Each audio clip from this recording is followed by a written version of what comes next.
తెలంగాణ సంస్కృతి సాంప్రదాయాలకు నిలువెత్తు నిదర్శనం మేడారం సమ్మక్క సారాలమ్మ అని మంత్రి సీతక్క అన్నారు.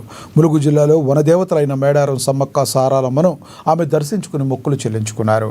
వనదేవతల ఆశీస్సులు రాష్ట్ర ప్రభుత్వానికి ఉండాలని కోరారు.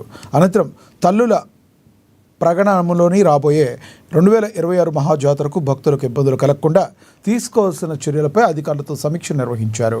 కుంభమేళాను తలపించేలా ఈ సమ్మక్క సారాలమ్మ జాతరకు వచ్చే కోట్లాది మంది భక్తులకు ఎటువంటి అసౌకర్యాలు కలగకుండా ఏర్పాట్లు పటిష్టంగా ప్రణాళికాబద్ధంగా ఉండాలని మంత్రి సీతక్క ఆదేశాలు ఇచ్చారు.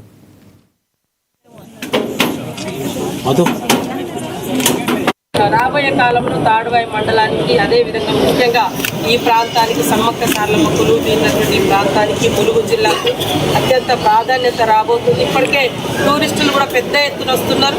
మరి ఇప్పటిదాకా నేను పిఓ గారు కూడా మాట్లాడుతున్నాం. ఫారెస్ట్ వాళ్ళు టూరిజం వాళ్ళు కలిసి కూడా మరి ట్రైబల్ కల్చరు అదేవిధంగా మన అటవీ గ్రామాల రూపాలు ఉండే విధంగా కూడా డెవలప్ చేయాలని చేస్తా ఉన్నాం. దాంతో కూడా ఈ ప్రాంతంలో ఉండే అందరికీ యువతకు కొంత ఉపాధి కూడా అందుతుంది. కాబట్టి ఇక్కడికి వచ్చినటువంటి సోదరులందరికీ కూడా పేరు పేరున నమస్కారాలు. అందరూ కలిసికట్టుగా పనిచేయాలి. ఏదైనా చిన్న చిన్న సమస్యలు వచ్చినా కూడా మా దృష్టికి తీసుకురాలి. తప్పకుండా ఓపికతోటి రాజకీయాలలో ఉన్నప్పుడు ఓపికతోటి ప్రజల్ని ఒప్పించి మెప్పించి వాళ్ళ సమస్యల్ని తెలుసుకొని వాళ్ళకు అనుగుణంగా పనిచేయడమే మన బాధ్యత. కాబట్టి ఇక్కడికి వచ్చిన సోదరులందరినీ కూడా కలుపుకొని పోయే విధంగా మండల నాయకత్వం, గ్రామ నాయకత్వం మరి అందరినీ కలిపి అవసరమైతే ఒక కోఆర్డినేషన్ కమిటీ కొత్త పాత అందరితో ఒక సమన్వయ కమిటీ వేసుకొని ఏ కార్యక్రమాలు చేసినా ఊర్లో